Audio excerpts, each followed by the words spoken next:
Salut, c'est les mères indignes. Et là, c'est l'heure du portrait, partie 2. Alors dans la partie 1, nous étions avec Eva en salle d'accouchement, un accouchement qui a tourné à l'urgence médicale. Nous voici donc 2 mois plus tard avec Eva et sa fille Mariam. Et je suis particulièrement émue de les recevoir toutes les deux parce que cette naissance a été vraiment difficile et elles ont été toutes les deux très très courageuses. Eva va tout vous raconter et je demande d'abord à Eva de reprendre là où on s'est arrêté, ce moment où toutes les alarmes se sont mises à sonner. Là, il y a une sage-femme qui rentre, qui me dit: «Bon, ça fait 30 minutes que le cœur du bébé a ralenti, donc on va venir faire un test». Donc ça nécessite en fait de faire un prélèvement sur le crâne du bébé, à l'intérieur de l'utérus en fait et dedans on repère un certain repère qui permet de savoir s'il y a une oxygénation du cerveau suffisante.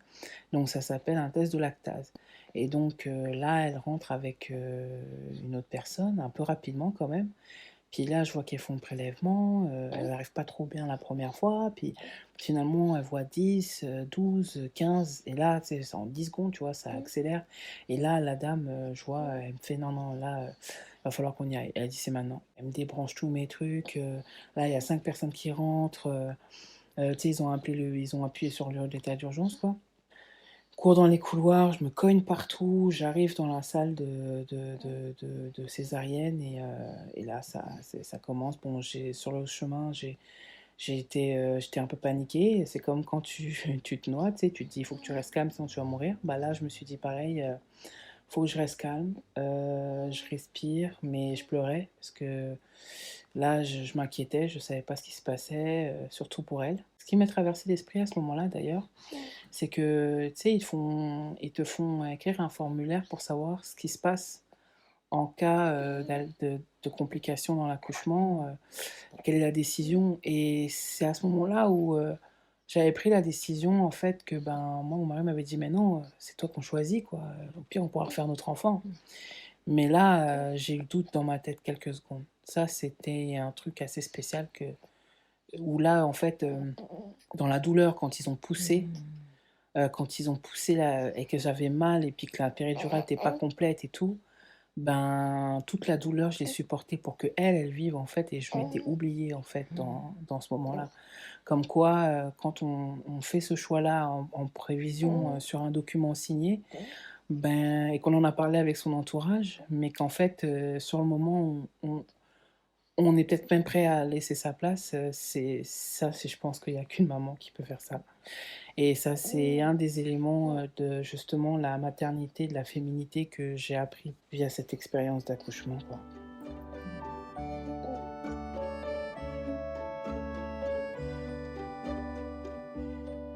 Pendant ce temps-là, il y a quelqu'un qui me badigeonnait, à toute vitesse, la bétadine sur le ventre, on m'a mis le rideau bleu devant. Là, il y a une dame qui a pris mon bras, tac, qui a commencé à m'injecter, de l'antidouleur, à fond, ça chauffait dans mon bras.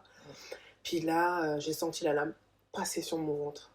Genre pas comme si, je me sentais éventrée, enfin j'avais pas la douleur qu'elle avait avec, mais j'ai quand même senti la froideur de la lame traverser mon abdomen et là, et là ils essayent de la tirer, ils essayent de la tirer puis j'entends: «Ouais, j'arrive pas à la tirer, j'arrive pas», puis ils tirent, elle sort pas, ils appuient sur le haut de mon ventre, vers le bas pour qu'elle sorte.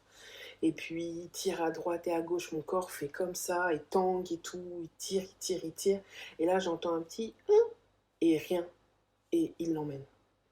Donc elle a pas pleuré. Alors moi dans ma tête c'est comme dans les films, je me dis qu'est-ce qui se passe, qu'est-ce qui se passe, est-ce que qu'est-ce qui se passe quoi? Alors là je demande aux sages-femmes, bon bah qu'est-ce qui se passe et tout. Pendant 30 minutes on me dit rien du tout. Jusqu'à il y en a même une qui perd patience qui me dit non mais moi je sais pas plus que vous. Je dis madame c'est normal que je vous demande, vous êtes l'équipe médicale. Dites-moi ce qui se passe, quoi. Finalement, elle me dit oui, non, madame, je comprends, on est en train de s'occuper d'elle, on la prend en charge, c'est tout ce que je sais. Je dis ok. Et en salle de réveil, je reste là, j'attends. Et donc, t'avais toujours pas vu ta fille? Non, non, non, en fait, ils l'avaient amenée directement. Ils m'ont dit qu'ils l'ont mis sur respirateur, qu'ils l'ont pris en charge. Et là, avec la pédiatre, donc à ce moment-là, je me suis dit, bon, elle vit encore, certainement, si c'est ça. Parce que, bon, bah, c'est comme dans les films, hein, souvent le scénario, c'est on n'entend pas le bébé respirer, du coup, ça présage rien de bon. Surtout qu'en plus, elle a disparu tout de suite après qu'elle soit sortie de mon corps. Et je sais pas, j'ai calé, j'ai regardé l'horloge. Et puis je suis restée calée sur l'horloge. En fait, c'était une horloge digitale au fond. Et puis j'attendais qu'on vienne le temps qu'on allait mettre avant de me dire qu'est-ce qui se passe.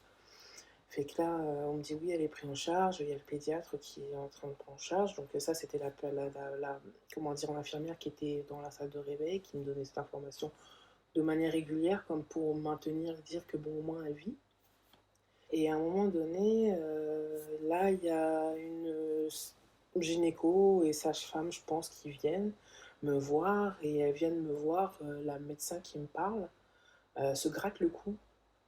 Elle me regarde et elle gratte son cou, genre, je sais pas quoi vous dire, genre.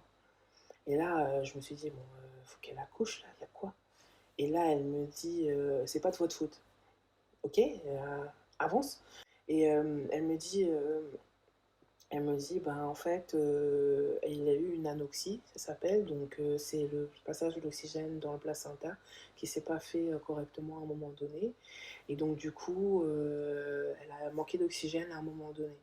Donc, ça peut amener des lésions cérébrales qui peuvent aller des lésions très graves au niveau motricité, langage, parole, etc., euh, au décès. Je comprends maintenant pourquoi elle se grattait le cou. Et là, on est en hôpital de niveau 2, donc il faut qu'on l'envoie dans un autre hôpital de niveau 3, à donc, Antoine Béclair. Et donc, l'intervention doit être faite dans les 6 heures. On va falloir qu'on la mette sous hypothermie. Et donc, là, le SAMU va venir la chercher dans quelques temps. Donc, si vous souhaitez, on peut vous l'amener pendant 5 minutes avant qu'elle parte en réanimation.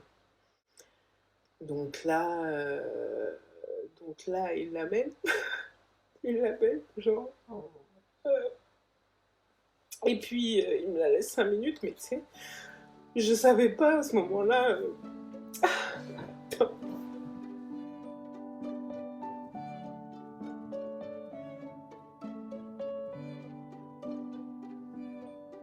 Vous savez, l'image qu'on a souvent de ouais, ah, c'est moi qui fais ça, ou tu vois, je savais pas l'aimer ou pas l'aimer en fait, parce que je savais pas si elle allait vivre en fait, je savais pas ce qu'elle allait avoir, fait que je l'ai regardée, puis je voyais qu'elle était branchée de partout, elle était dans une grande couveuse en fait, il les déplace avec ça. Et puis, elle est partie.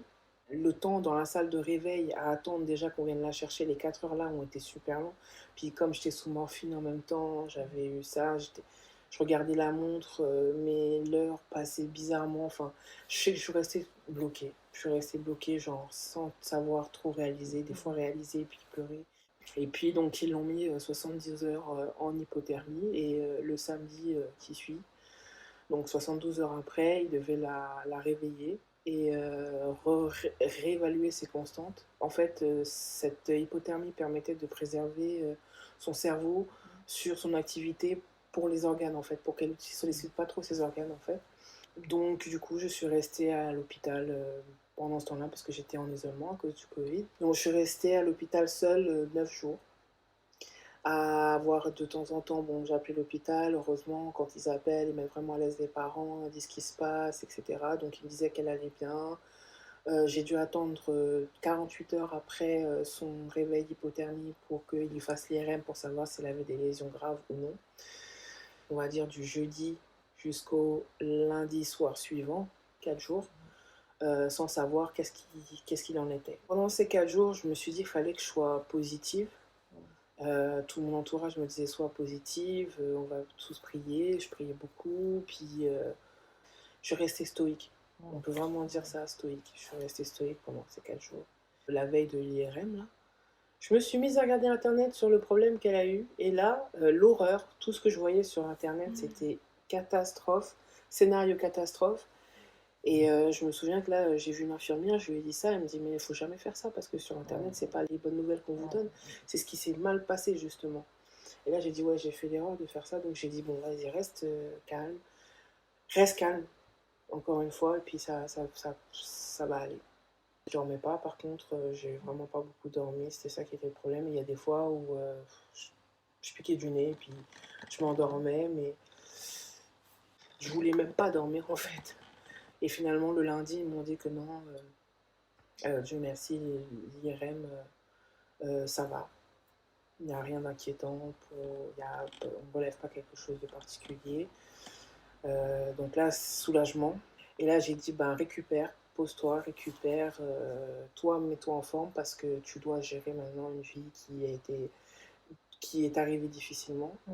J'ai une semaine pour récupérer, je récupérais du Covid aussi, je récupérais de la césarienne, et en même temps, ben, récupérer, je pense, avoir le temps d'être soi-même tout seul à l'hôpital pour emmagasiner tout ça. Parfois, bon, je parlais avec mes proches au téléphone, hein, ça me permettait quand même de tenir tout ça, mais c'était bien que je sois dans mon univers à moi. Là, à ce moment-là, j'avais pas vraiment envie d'être assaillie ou du regard des autres ou quoi que ce soit.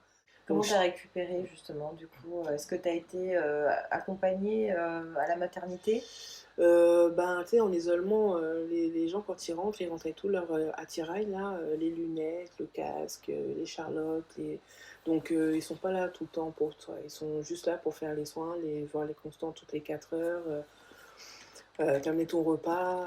Des fois, bon, la gynécologue venait pour me dire, oui, bon, on a eu les nouvelles de Béclair, bon, ça va, où est-ce que vous avez eu les nouvelles? Elle va parler 5 minutes, 10 minutes avec toi, mais bon, grosso modo, ils sont occupés, ils avaient beaucoup de monde, beaucoup de femmes enceintes en même temps. Une organisation difficile à cause des mesures de précaution à cause du Covid, donc pas vraiment mon temps sur ça. Mais c'était pas plus mal parce que ils avaient un regard désolé à chaque fois, puis je trouvais que ça dénotait avec la positivité que j'avais envie d'avoir. Donc moi, je suis restée dans mon coin, et puis là, je me suis concentrée à regarder les infos. Je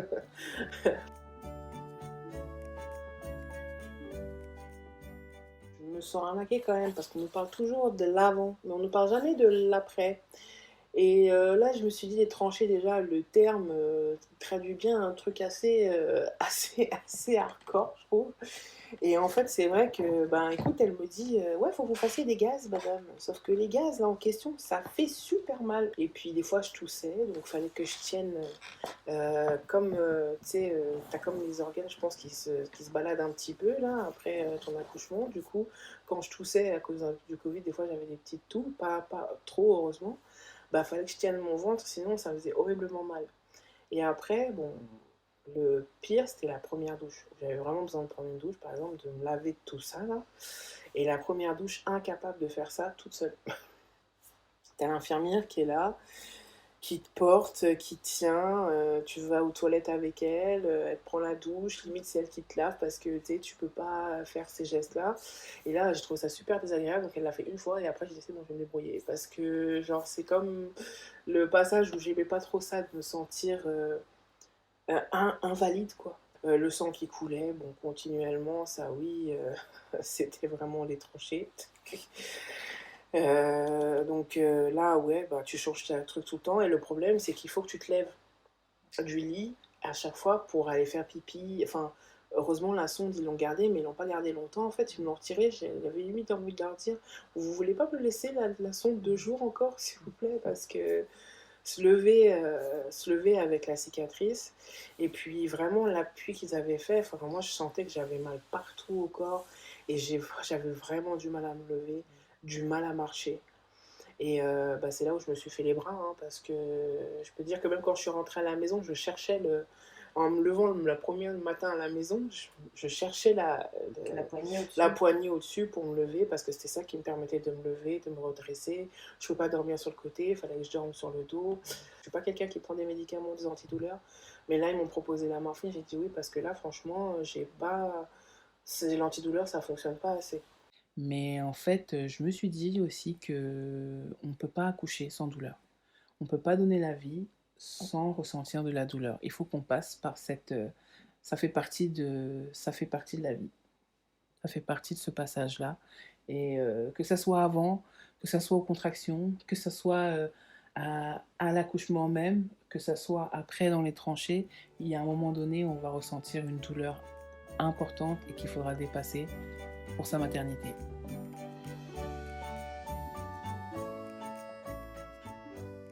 Ma mère, au début, comme mon mari n'est pas là, ma mère lui a apporté le lait. Donc, pour qu'elle sente quand même que je l'oublie pas, en fait, que elle a eu un début de vie difficile, donc il faut qu'elle reprenne des forces. Et on dit que le lait maternel, il n'y a rien de mieux. Donc, j'ai continué, j'ai persévéré. J'ai acheté du fenugrec, du fenouil, de la levure de bière. D'ailleurs, la levure de bière, c'est ce qui marche le mieux. Et pour pouvoir lancer ma lactation, qu'elle soit de qualité. Quand on ne sait pas quand le bébé il va bien et tout ça, au début j'ai dit non, l'allaitement je verrai plus tard. Enfin, et puis quand on allaite, en fait, quand on tire son lait au début, ben, ça fait mal en fait au niveau de l'utérus, je pense, parce que ça replace plus rapidement l'utérus, donc l'allaitement augmente les douleurs. Et là, elle m'explique que ben non, mais si vous commencez pas l'allaitement, ben, vous risquez d'avoir votre projet d'allaitement qui serait un peu compromis. J'ai dit, bon, 2, 3 jours après, j'ai pensé à elle et j'ai dit, bon, ok, je vais commencer. Et là, bah, j'arrivais à tirer du lait. Mais à un moment donné, en fait, quand le bébé est pas là, ben, la lactation, elle baisse. Il fallait que je prenne une photo d'elle ou une vidéo d'elle pour que limite la lactation soit un peu plus importante. Mais bon, c'était pas tant que ça non plus. Ça pouvait pas permettre que je l'allaite tout le temps.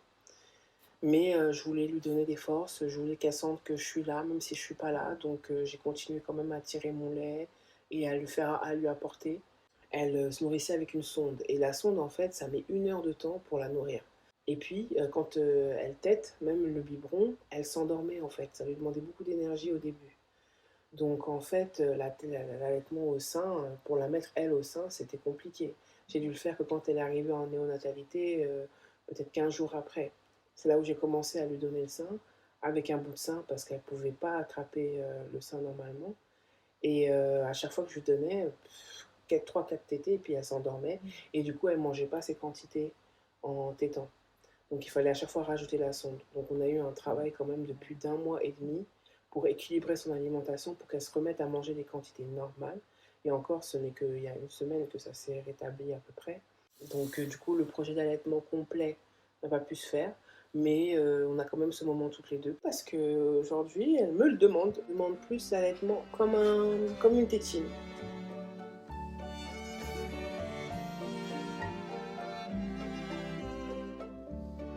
Mais c'est progressif, réaliser que je suis maman, parce que je pense que cette rupture qu'il y a eu, je sais pas, c'est comme si dans le cerveau, ce laps de temps-là entraîne un décalage sur le fait de réaliser d'être maman. Et c'est un peu tous les jours que tu réalises que t'es maman, je pense. Et quand les gens te disent, oh, t'es maman, ou que je vois mes amis et qu'on se dit, oh, on est maman, papa, tu vois, c'est là où je dis que enfin, c'est là où je réalise vraiment, mais ça n'a pas été automatique. Franchement, ça n'a pas été quand je l'ai vu dans la couveuse en accouchant, ça n'a pas été quand j'apprenais ces nouvelles. Ça restait comme théorique. Ouais. Je me sens différente aujourd'hui, déjà physiquement. Je vois aussi que je suis différente dans l'approche de la vie ou des choses parce que cet événement-là, en fait, a quand même changé un aspect de moi qui est que, en fait, quand il y a eu cet événement, les gens me disent souvent, mais c'était dur, c'était compliqué, etc. Et je me dis, en fait, oui, c'était dur, c'était compliqué, mais en fait, j'ai eu beaucoup d'accompagnement derrière avec ma fille. Parce que elle a fait 15 jours en réanimation jusqu'au 17 janvier. Donc j'avais l'accompagnement des infirmiers qui m'expliquaient ce qui se passe. Il y avait le monitoring, même si ça fait peur, mais au moins il est là. On apprend beaucoup de ça. Après ça, quand elle a été en néonatalité jusqu'au 4 février, donc là pareil, il y avait tout le monitoring, apprendre à s'occuper d'elle, à la laver, tous les soins. Donc les réactions, quand elle pleurait, je ne savais pas ce qui se passait, elle respirait comme ci ou comme ça, ou son rythme cardiaque augmentait, je pouvais voir tout ça. Donc je me suis dit, en fait cet événement-là, peut-être il devait être passé comme ça pour moi, comme tel.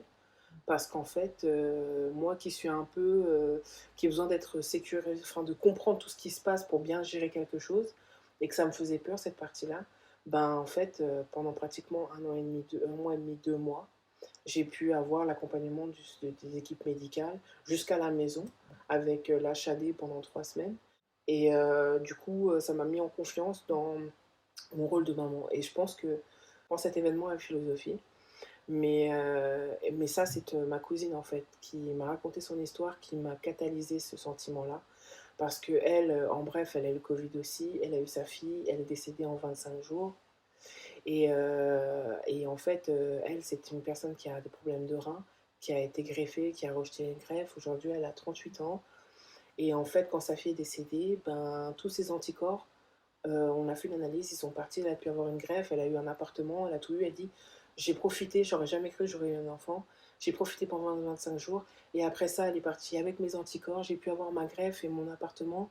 Donc en gros, les choses devaient se passer comme telles, et c'est une raison, et puis en fait, elle m'a donné sa philosophie, elle me l'a comme transmise, et du coup, j'ai voulu voir le côté positif des choses, le côté gratitude aussi de la vie, au travers de ça. Et donc ça m'a aidé en fait à psychologiquement, je pense, passer éviter la déprime postpartum, ou même si j'ai des coups de mou, des coups de cafard des fois, parce que mon mari il n'est pas là ou quoi, mais j'ai pas senti vraiment euh, comme si c'était un événement qui m'avait cassé, non. Et différente aussi parce que ben, aujourd'hui on pense plus qu'à soi seulement. Quand bien même on aurait des choses qui vont plus ou moins bien, ben faut toujours garder derrière que c'est elle en premier. Et franchement, je savais pas que je pouvais faire ça. J'avais pas réfléchi vraiment le fait d'être maman. Et je savais pas aussi ce que ça impliquait. Bah, je me sens en tout cas reconnectée avec ma féminité. Parce qu'en fait, je négligeais vraiment cet aspect-là. En fait, je mesurais pas la force des mères et des femmes, en fait. Et je trouve que ça, c'est ça qui s'est révélé en moi dans cette expérience. Tu vois, par exemple, dans mon entrepreneuriat, par exemple, je me concentrais moins sur les femmes.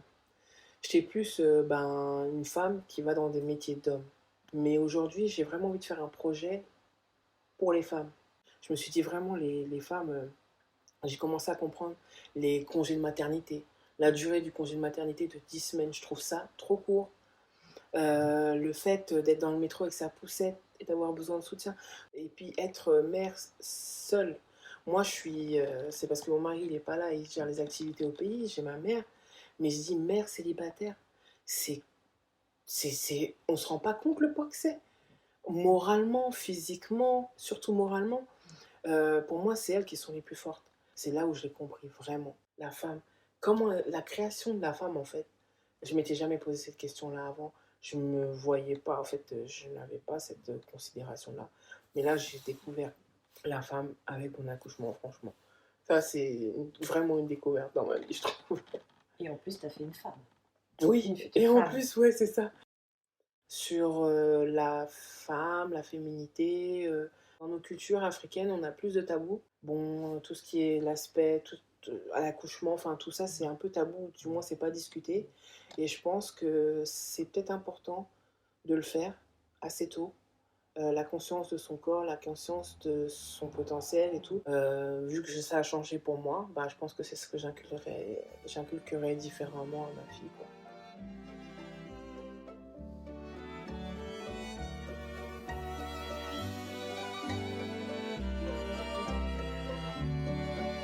Et parlons un peu de religion. Mhm. Dis-moi un peu, raconte-moi un peu cette histoire du fait qu'il fallait la baptiser, qu'il y a un délai, et que du coup c'était la galère par rapport au fait que déjà vous n'étiez pas ensemble à ce moment-là. Non, ouais. En fait, dans la religion musulmane, le bébé doit être baptisé. D'abord, on doit lui raser les cheveux. Et il doit être baptisé dans les 7 jours. En fait, 7 jours après sa naissance. Et souvent, bon, on peut donner le nom avant, mais souvent le nom est dit à ce moment-là. Elle était en réanimation, mais on voulait quand même faire son baptême parce que c'est comme son arrivée dans le monde et dans la communauté musulmane. En temps de Covid, on ne peut pas amener d'imam à l'hôpital. Et donc, du coup, ils ont fait une dérogation pour ma mère, puisque ben, je ne pouvais pas y être et mon mari n'était pas là. Donc du coup, ma mère allait la voir et on a appelé mon mari qui a fait l'appel à la prière à son oreille et qui a cité son nom, comme pour lui faire savoir que c'est son nom. Et du coup, pour ce qui est de la cérémonie en tant que telle, quand l'imam doit faire des prières justement, on doit tuer un mouton. Pour une fille, c'est un mouton, pour un garçon, c'est deux. Et donc, pour cette cérémonie-là, bon, on a dû le faire à distance aussi. Donc, c'est au Sénégal qu'ils l'ont fait. Donc, ils ont prié pour elle. Mais l'important est l'intention, en fait. L'important est l'acte de baptiser. Donc, ils l'ont fait là-bas à Dakar. Et bon, après, pour ce qui est des festivités, c'est plutôt quand je retournerai au Sénégal. Éventuellement, on fera quelque chose pour marquer le coup, pour que les proches, la famille fassent sa connaissance. Ouais. Et alors, parle-moi du choix du prénom. Ah, alors le choix du prénom, donc je m'attendais à un garçon, et puis là, je demande à la gynéco qui me dit: «Ah ben non, c'est une fille!» Je fais: «Ah ouais? C'est une fille?» Alors je suis restée scotchée un peu, tu vois? Et puis j'ai dit: «Mais je voulais un garçon». Après ma mère, elle me dit: «Non, il faut pas dire ça, c'est une bénédiction en fait d'avoir une fille», et c'est vrai dans la religion musulmane en fait. Pour la petite histoire, Dieu en fait a comme donné plus de bénédictions aux familles qui ont un enfant, une fille. Donc c'est pour ça qu'en fait, par exemple, on dit que si tu élèves ta fille, tu t'occupes de tes filles, le paradis t'est accessible directement, quels qu'en soient les péchés que tu as faits. Ouais. Et Mariam, c'est comme Marie dans la Bible, en fait, c'est l'équivalent, c'est Mariam. Et pareil, Mariam, en fait, tout le monde disait que c'était une prostituée, ou ça, c'était pas l'immaculée, enfin, il n'y avait pas d'immaculée conception, etc. Et il a voulu, en fait, il lui a donné une sourate à son nom, et il lui a donné aussi comme une bénédiction, en fait, pour la famille, pour son père, parce que son père, il disait non, mais pour Zacharia, il disait, mais pourquoi j'ai eu un enfant comme ça, moi qui suis pieux, d'une famille respectée, pourquoi ma fille a fait ça? Et finalement, pour qu'on croie à ce qu'elle disait, et ben en fait, c'est elle qui apportait vraiment la prospérité dans la famille, le repas et tout ça. C'est qu'elle était là, tout était en abondance. Enfin voilà. Et donc c'est le nom, le prénom aussi le plus cité dans le Coran. Et en fait, moi j'avais regardé plein de prénoms de filles, puis franchement j'en voyais pas un qui m'inspirait. Comme ma maman s'appelle Mariam, ma mère me disait mais non, c'est pas forcé de donner mon prénom, peut-être que Samba veut donner le nom de sa maman. Bon, et puis j'avais envie qu'elle ait le nom de ma mère parce que on dit aussi que le prénom que tu donnes à ton enfant, par rapport à son homonyme, l'enfant prendra 7 caractères de cette personne. Comme j'admire beaucoup ma mère, et que je voulais lui donner cet honneur-là. Donc je tenais à ce nom-là, mais par respect quand même pour mon mari, je lui ai laissé la l'attitude de me dire ce qu'il voulait. Et il voulait me faire la surprise, il voulait pas me dire. Je lui ai dit, mais non, mais si tu veux lui donner un prénom, dis-le moi. Il me dit, non, je vais te faire une surprise, je veux pas te dire. Enfin, on avait dit garçon ou fille, hein, il savait pas. Mais il m'a dit, non, de toute façon, je te dirai pas et tout. Et finalement, il voulait le donner à ma maman. Donc, chose qui se fait rarement aussi dans notre culture, et c'est ce qui fait que je l'en remercie beaucoup, parce que souvent on ne sait pas ce qui se fait. Et en fait, comme maman nous épaule beaucoup, surtout ici, et ben, il a voulu lui faire l'honneur de lui donner le prénom de Mariam. Donc, c'est toute l'histoire en fait du prénom de ma fille.